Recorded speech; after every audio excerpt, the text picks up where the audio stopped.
Le trafic des faux médicaments prend des proportions inquiétantes au Sénégal. Rien que ces derniers mois, d'importantes saisies ont été opérées par la douane. Elles sont estimées à 1,516 milliard de francs CFA. Aujourd'hui, la tendance dans le monde, c'est d'abandonner le trafic de drogue parce que c'est trop surveillé, c'est trop dangereux, on n'a plus besoin de se faire prendre. Alors que le trafic de médicaments, c'est aujourd'hui beaucoup plus sécure, en tout cas pour les trafiquants. On le retrouve dans beaucoup de pays.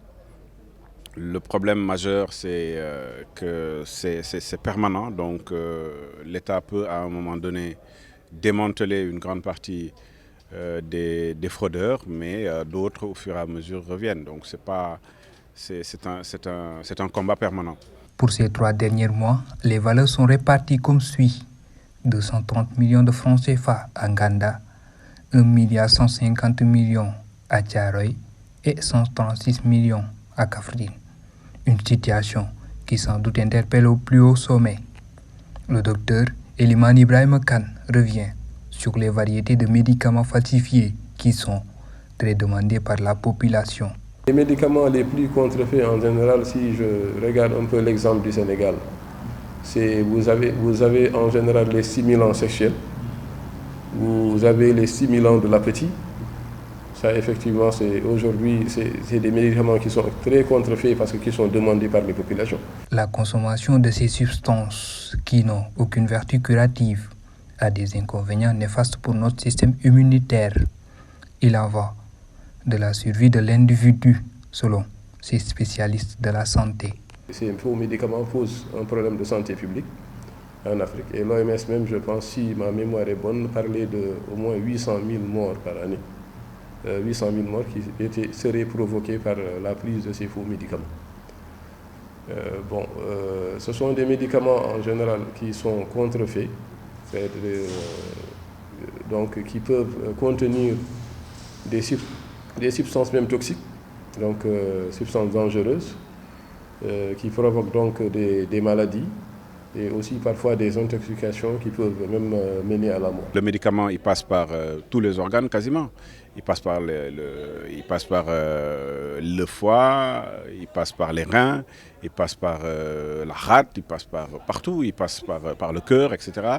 L'élimination rénale est très très importante et on peut retrouver très facilement des personnes qui ont des insuffisances rénales, qui se trouvent avec des foies gonflés.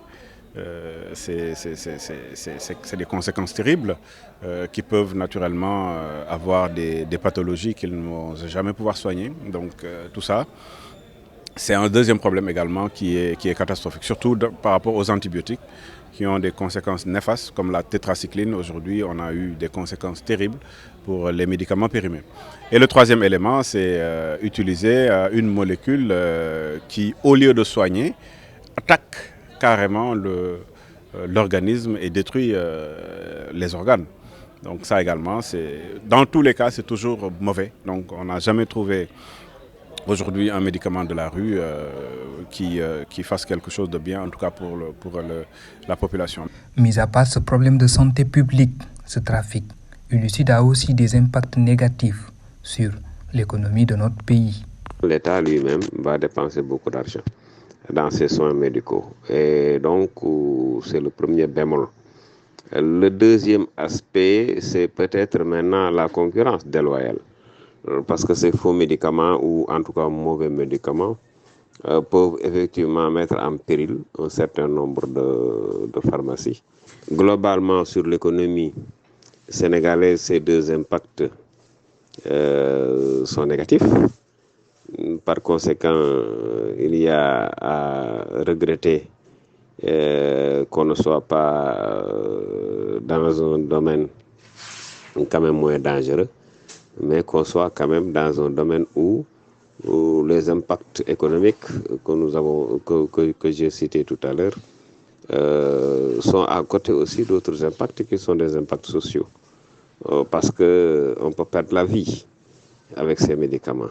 Et par conséquent, il s'agit de pertes socio-économiques qui font que l'État doit effectivement se mettre à tout l'arsenal répressif pour quand même interdire ces médicaments-là. Cependant, les auteurs ou acteurs du trafic de médicaments de qualité inférieure et falsifiés ne sont pas à l'égard des lourdes sanctions que réserve Dame Justice.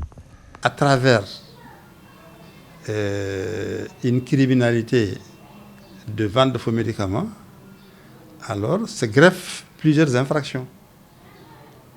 Il y a d'abord l'infraction douanière.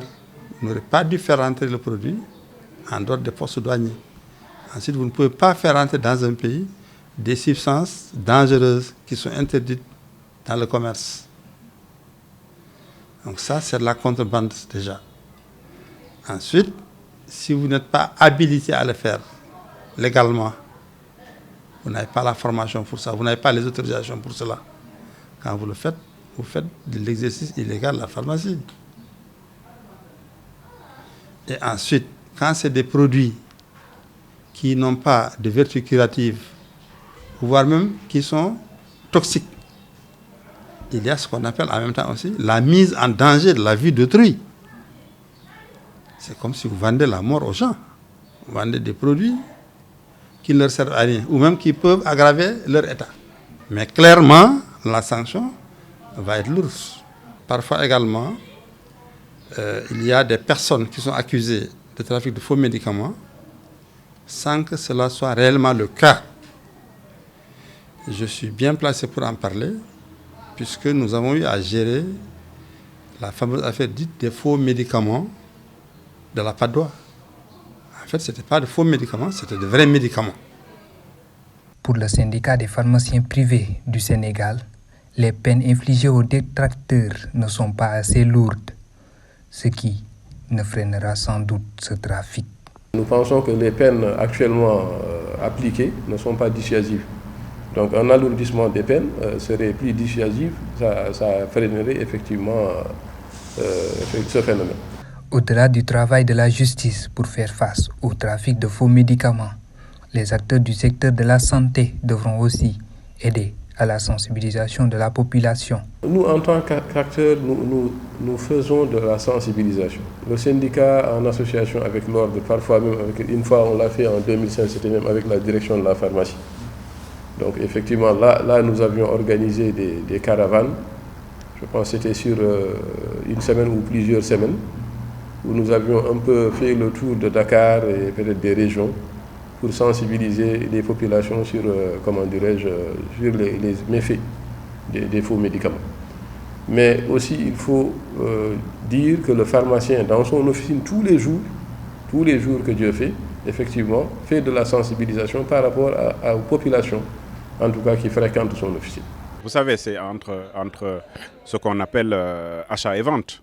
Si aujourd'hui, aucun membre de la population n'achète les médicaments de la rue, il n'y aura plus de médicaments de la rue. Parce que c'est comme j'ai dit, si celles et ceux qui vendent des médicaments au niveau de la rue se retrouvent à les vendre, c'est parce qu'il y a des acheteurs, il y a des clients. Mais c'est parce que ces clients-là ne connaissent pas les conséquences. Donc il faut qu'on travaille à ce que toutes les populations sachent qu'un médicament de la rue tue. Moi, je lance un appel vraiment aux médias pour qu'ils se rapprochent des professionnels de la santé pour une bonne sensibilisation des populations. Parce que les populations, c'est les plus exposées dans cette affaire. Elles, ce qu'elles regardent, c'est le côté économique des médicaments.